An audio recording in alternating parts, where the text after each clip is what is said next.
So, moving on, my design philosophy is turn pain into purpose. If I were to redesign or modify Cyberpunk 2077, I will integrate mechanics that reflect this principle. Systems where pain, sacrifice, and struggle are not setbacks, but opportunities for growth, resilience, and narrative depth. First, let's talk about combat. In Fallout, players can use VATS to target specific limbs.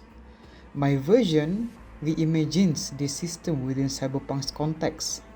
Instead of general body parts, critical weak points will exist at the edges of cybernetic augmentations.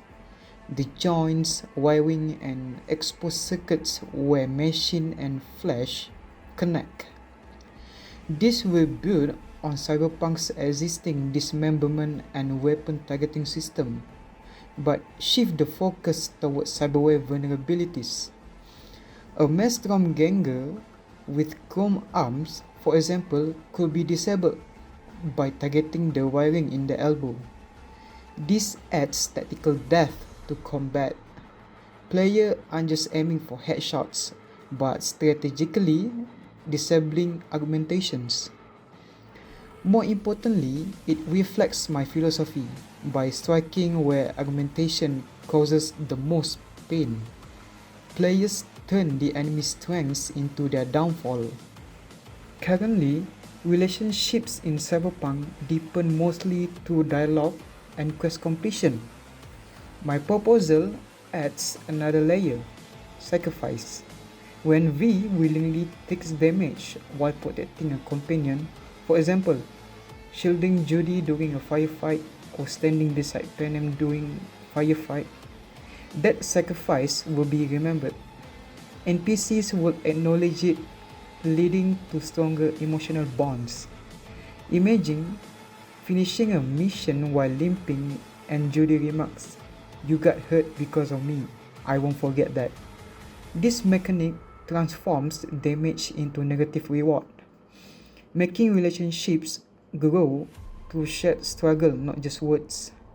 It complements the existing affinity system, where dialogue and choices affect outcomes.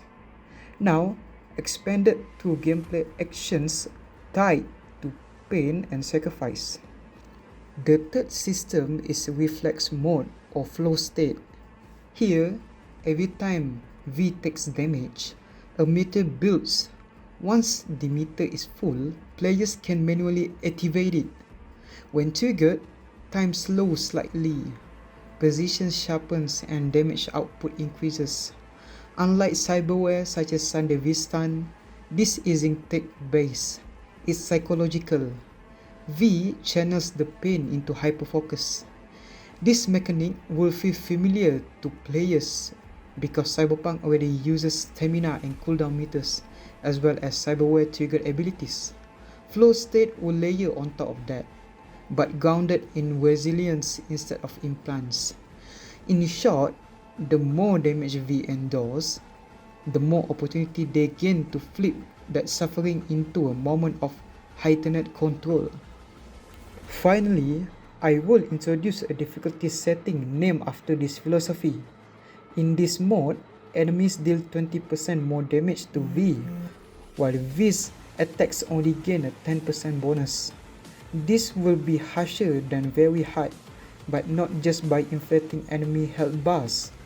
Instead, it will force players to engage with the system I described, targeting pain points, valuing NPC appreciation, and using flow state effectively. It echoes Cyberpunk's current difficulty modes, but adds a thematic twist. Players succeed not by overpowering enemies, but by embracing struggle as part of their playstyle. It becomes a survival experience rooted in resilience and sacrifice. To conclude these four mechanics, all serve a unified design goal: embedding my philosophy directly into gameplay. By making pain meaningful in both combat and narrative, the player's journeys become not only about survival, but about transforming suffering into strength and purpose. That's it for me. Thank you so much.